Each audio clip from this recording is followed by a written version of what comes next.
Hi, my name is Alexis Hale. My presentation is on John D. Rockefeller, the businessman behind Standard Oil. Rockefeller is known for being the wealthiest man in the world and for his philanthropy throughout his life. I got my information from the book Titan, The Life of John D. Rockefeller Sr. by Ron Chernow.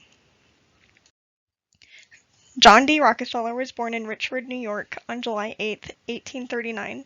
His parents were William, who went by Big Bill, and Eliza Rockefeller. His father was a boisterous traveling salesman who sold elixirs, often under the alias of Dr. Livingston.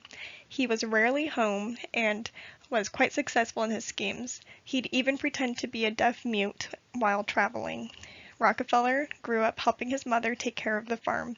They never knew when Big Bill would come and go, and Rockefeller never wanted to be like him. He strived to live a virtuous, principled life. He was thrifty, disciplined, and hardworking. He didn't talk much about his father throughout his life and avoided him as much as possible. The course of Rockefeller's life was changed as he entered the workforce as a bookkeeper at Hewitt & Tuttle at age 16. He started his new job on September 26, 1855.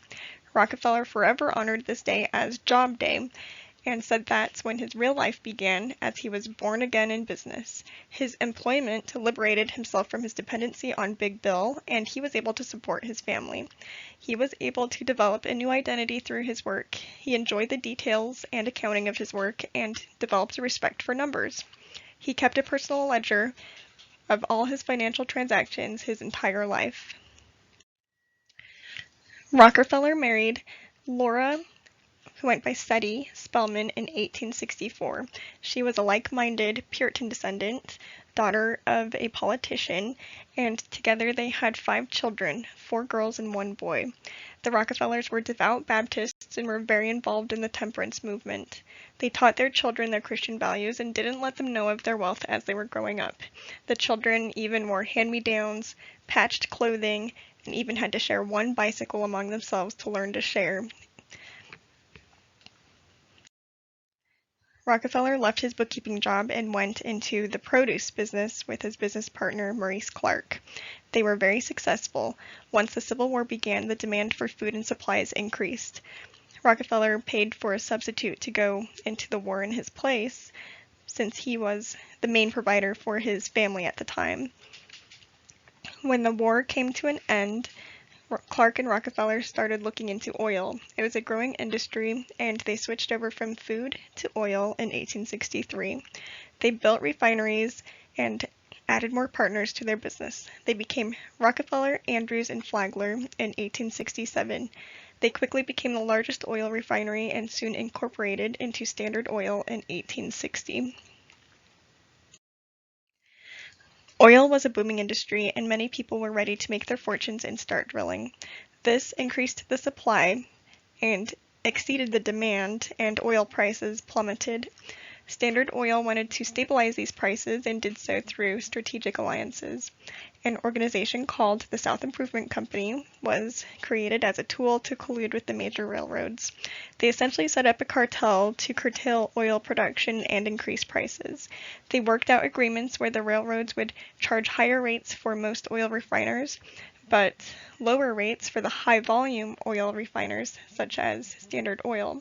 They also organized a rebate system where Standard Oil received railroad rebates for any oil freight that was transported, whether it was Standard Oil or not.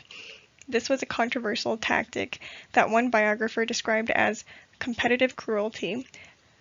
This hurt the smaller companies, and Rockefeller started to acquire competitors' oil companies at a rapid rate, which put him in more control of oil prices and supply. Standard Oil started to gain attention from journalists and politicians due to the railroad cartel and the oil monopoly that they held.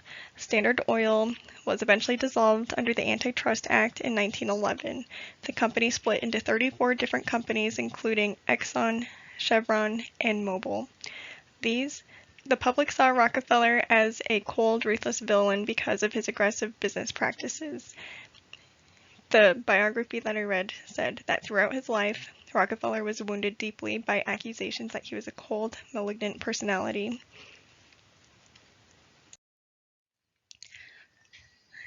Despite Rockefeller's seemingly cold exterior, he had a very giving, generous heart. He was always involved in philanthropy.